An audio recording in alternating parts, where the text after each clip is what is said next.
Ace's life represents one of One Piece's greatest achievements because he grows from a hopeless, miserable child to a man who finds freedom, love, and true happiness. Let me prove it to you with his final words. There's one thing I've left undone. I wasn't able to see your dream through to the end. I know you can do it. I have no regrets. All I wanted to know was whether or not I should have been born. Then Ace addresses Whitebeard, Luffy, and his fellow pirates.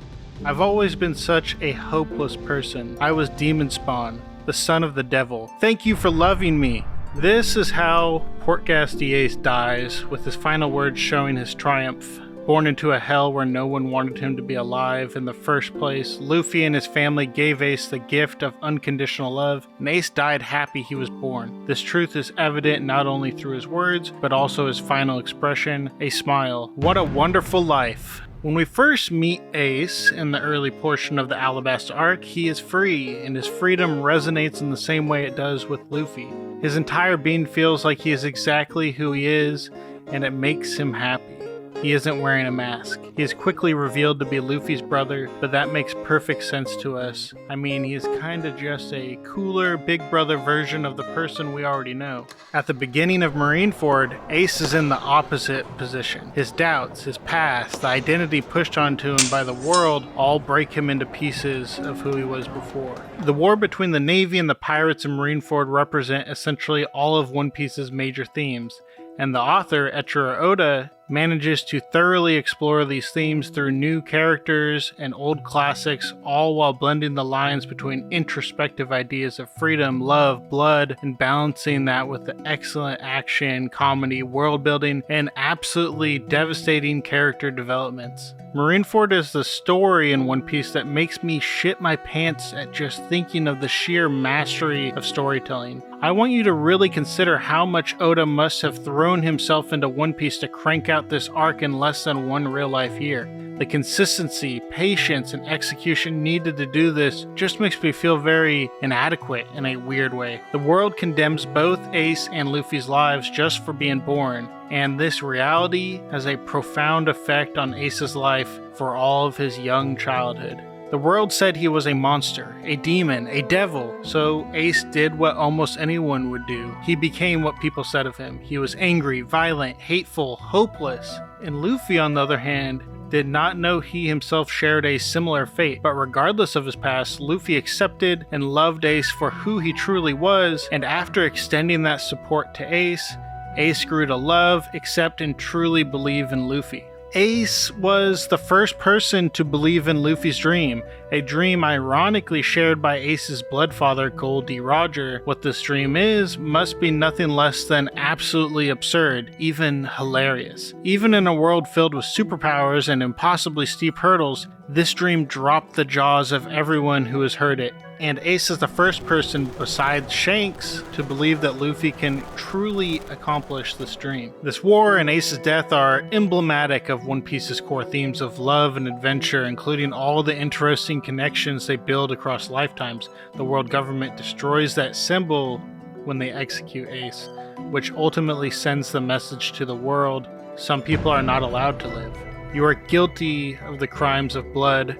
The world is black and white. But we know this is incorrect. The world government wishes to deafen Roger and Joy Boy's inherited will, their dream, but they wrongly presume that inherited will is through blood. But it wasn't Ace who inherited the will of Roger and Joy Boy, it was Luffy, Ace's brother, but as is revealed, they are not brothers by blood, but through adventure. Their connection through their lives and their stories is what created their bond. The lives that Ace and Luffy live say, "We need you." What Ace and Luffy want are diametrically opposed to whoever created the world government. That is the true reason for this war. The reveal at the beginning of the Paramount War that Portgaz D is the biological son of Gold D. Roger turned the story of One Piece at the time completely upside down. The world government sentenced Ace to die, not for any crime he committed, but because he was born at all. To them, he had the potential to upend the entire world, making him the most dangerous person in this world.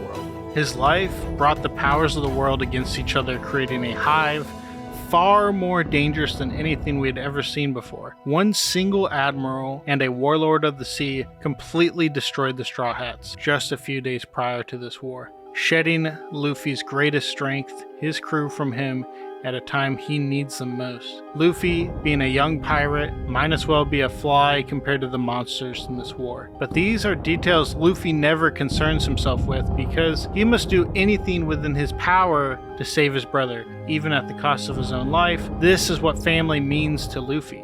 At this moment, the world saw Ace as the joy boy who would turn the world upside down in 2 years. So the story arc of Marineford is the end of this story and the beginning of Luffy's story of growing into Joy Boy in the future. It's eerily reminiscent of Joy Boy's theorized past, with a tragic end to mark the formation of the world government, and Gold D. Roger's execution with the ignition of the Great Pirate Era. He furiously survives the hostile Amazon Lily and descends into hell, the great underwater prison of Impel Down, and he does this all while recruiting former enemies through his sheer willpower. In the absence of his crew, maybe this ragtag band of pirates have strength to actually do the impossible and save his brother Ace. What occurs in Marineford is pure love for family. Luffy single-mindedly sprinting toward Ace, Whitebeard and his pirates throwing down their lives for their son and brother on the sea. Early into Luffy's charge toward Ace, Draco Mihawk encounters Luffy, and being the greatest swordsman in the world, he refuses to back down from the person who red-haired Shanks truly believes will bring a new era to the world. Mihawk fights. Luffy runs, and in a very interesting moment, Mihawk notices Luffy's power, which has nothing to do with his combat abilities. Luffy is no match for Mihawk in that department. Luffy's special ability is that he makes people want to fight with him. He changes others, and that is the most fearsome power on the seas. Luffy's progress toward Ace stalls due to the constant attacks from enemies, so he comes up with a creative solution. He asks Jinbei to launch him with his Fishman karate as close to Ace as possible. And this action creates one of the absolute hardest panels in the entire series. Monkey D. Luffy face to face against 3 Admirals of the Navy. Luffy immediately bursts them with a barrage of attacks. While this fearlessness in the face of the Navy's greatest powers was impressive, he is no match. He is promptly sent back to the beginning. Looking back, what was the point of this? It creates a cool moment, but it creates a measurable point for Luffy's future when he faces off against the Navy's Admirals again all at once. This time he'll show everyone his growth by doing what was thought to be impossible, defeating 3 Navy Admirals at once. I mean, I hope that happens. It might not. Luffy begs Emporio Ivankov to help him. His body can't move anymore, but he wants to do everything possible trying to save Ace, and I cannot imagine the sheer fear of the worst case scenario that must be lurking in Luffy's mind. How could he reach Ace? How could anyone reach Ace? Ivankov relinquishes and boots Luffy with a fuck ton of adrenaline so he can continue to fight for his brother. The Navy attempts to execute Ace, but Luffy unknowingly snipes the executioners with a blast of Color of the Supreme King Haki, and in a show of support and belief in Luffy, Whitebeard and all the pirates fight for Luffy as he sprints to his brother. On the way, Vice Admiral Garp cuts Luffy off on the way to the platform. Garp is just as strong or stronger than the 3 Admirals, and he is a legend among Marines, on par with what Whitebeard is for pirates. He tells Luffy that Luffy must fight him. Garp reels back his famous fist, and his subconscious raises memories that he buried during those moments next to Ace on the platform. He remembers little Luffy. He remembers Ace and the pain he's endured. And in this moment, Garp chooses family over the goals of the world government. He allows Luffy to take him out of the fight. Garp's entire role during Marineford is endlessly frustrating because I want him to save Ace. I want him to choose Ace over the world, but he doesn't. In his mind, he represents justice, and justice has rules and laws that cannot be bent. Despite being a D member, he's not free. So instead, he finds a balance of getting out of the way of the younger generation. This is not really important to the video, but I have never said this before, and I am very passionate about it. I fucking hate Fleet Admiral Sengoku. I don't care if he has a tough job. He fights dirty, acts high and mighty about had his own ideas of justice. Remember, this is the dude who was totally chill with murdering infants because Gold Roger probably wanted a baby. And remember, Sengoku is well aware that Gold Roger is not some pirate piece of shit like the propaganda says. He knows Gold Roger is responsible for saving lives in God Valley. He knows his masters, the Celestial Dragons, are genocidal bastards who enslave even children for their sick whims. Go eat an entire bag of dicks, Sengoku. Okay, back to reality. The emotional toll of watching your two grandsons being hunted and killed by the organization you believe represents justice destroys Garp. He is completely out of the fight. The disaster and tragedy of Marineford represents Garp's greatest failure. The Marines and world government cannot represent true justice. They murdered a young man and attempted to murder a boy in a straw hat simply because they were born. He knew the true nature of the world government and how malice infects the Navy, but he buried his head in the sand, believing if only the right people became Marines, it could truly represent justice. But Garp is an old man now. He can't really walk backwards on his long-held ideals, so he had to pay the price by being forced to watch his grandsons be criminalized by the organization he represents. In a way, Garp is the one most responsible for allowing this to happen. So Sengoku goes into his stupid ass Buddha form and fails to stop Luffy. They eventually make a second key, and Mr. 3 delivers a quick homage to Brother Bon Clay's name and life, which felt so badass, and all of a sudden, Ace is free. This success is extremely short-lived, and as we all know, Ace sacrifices himself to save Luffy from Akainu's deadly attack. Luffy means everything to Ace. Luffy's body and mind begin to shut down. Ace's Vivre disintegrates. Ace tells Luffy, "I'm sorry you couldn't save me. Thank you for loving me." And as he dies in Luffy's arms, all he can manage to do in his final moment is to smile at this world, at his life.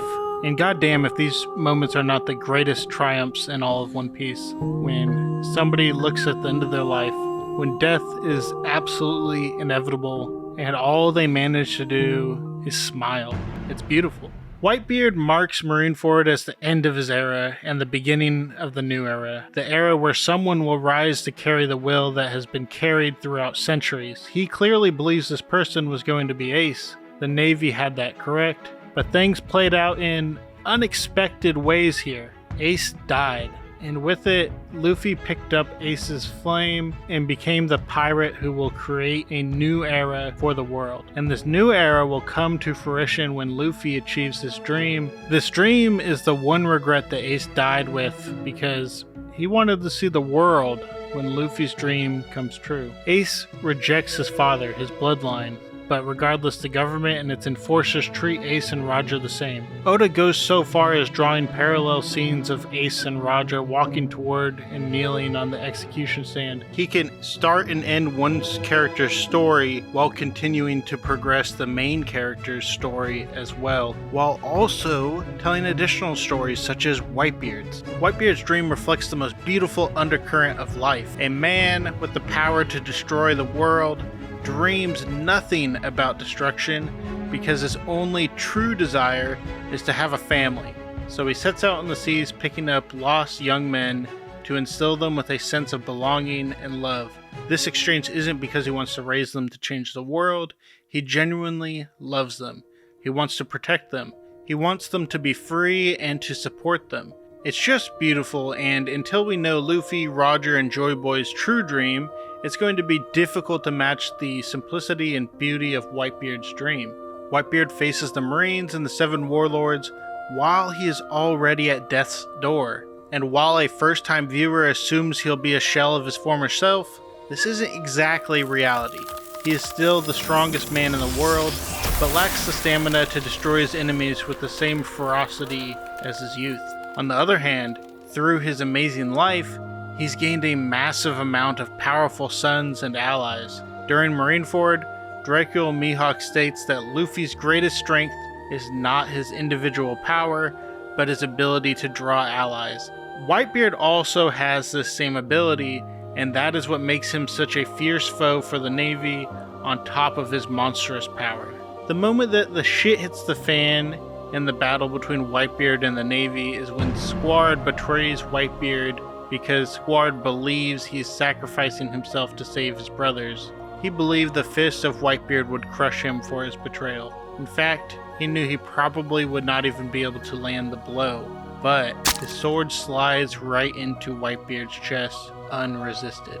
And in this moment, Whitebeard demonstrates his unshakable will of being a father. He doesn't strike Squard. He doesn't yell at Squard. He doesn't even appear to be mad. He's shocked that his own son would do this to him. In this moment, frozen in time, when all eyes are on Whitebeard, he embraces Squard in a hold that says it all. Whitebeard loves all his children, no matter what. While Whitebeard holds Squard with his enormous hug, he empathizes with Squard. This is the moment to rally his family to save his son. He says, "I love all my children." His family waits to see how their father reacts. Whitebeard considers the situation at hand. "I'm just one man with one heart. They call me a fiend, a monster, but I can't remain the strongest forever. If I can make one young pirate achieve their destiny, my life will be complete." Isn't that enough? Then he yells for all his sons to hear, "If you're coming with me, kiss your lives goodbye," meaning that he is planning to do whatever it takes to rescue his son Ace. And as a father myself, I love Whitebeard for his endless, bottomless love for his children. He adores his sons for who they are without pushing his own ideals. He leads them through example to be better people, and at the end of Marineford, he sacrifices himself to ensure his sons escape to the new world. And at the end of his life, when a person considers their most important question, the meaning of their life, he looks at his son Ace and asks, "Were you happy with me as your father?" Showing that even this great legendary man seeks affirmations that his dream truly came true, and what a life it was. Whitebeard dies on the battlefield, fighting for his family. He stands even in death. Whitebeard withstood an enormous amount of damage, all while facing his enemies head on, but he never suffered a single coward's wound. The story that emerges ultimately from Marineford is not a story of justice, but a story of love, and Whitebeard supports this theme like a pillar, constantly holding his family on his shoulders with a profound love, tenacity, and gentleness. The world government and Whitebeard serve as a stark comparison. Justice or love, confinement or freedom, kill or save. The Marines, in my mind at least, lost all justification for their form of justice. They are hollow, and until there is a systemic reframing of the Marines' purpose in the world, they are just a tool of fascism, because only a fascist form of justice could justify and carry out the execution and murder of someone who they frame as guilty for just being born. And I think the fallout of the Navy after the Paramount War shows the fragility and lack of cohesion in this system. As a consequence of this battle, a Marine Admiral leaves. The Fleet Admiral retires. The hero of the Marines, Garp, retires outside of just title alone. And when we return to the Marines 2 years later in Dressrosa, a new faction in the organization emerges through Admiral Fujitora's humane justice. I'd like to ponder a question. If the Marines truly defeated Whitebeard in piracy, then why, as a response to this horrible war and execution, do we suddenly see a split in the Marines' ideology? And the split is so far from the ideology of Fleet Admiral Sakazuki that it might as well have been learned from Whitebeard's example. I have a podcast with my wife called The Garden Club. It's not really about One Piece very much at all, but if you would check it out, that'd make me very happy. So if you want to help support me, please subscribe, leave a comment, let me know what you thought, and I will see you again next time. Thank you so much. Bye-bye.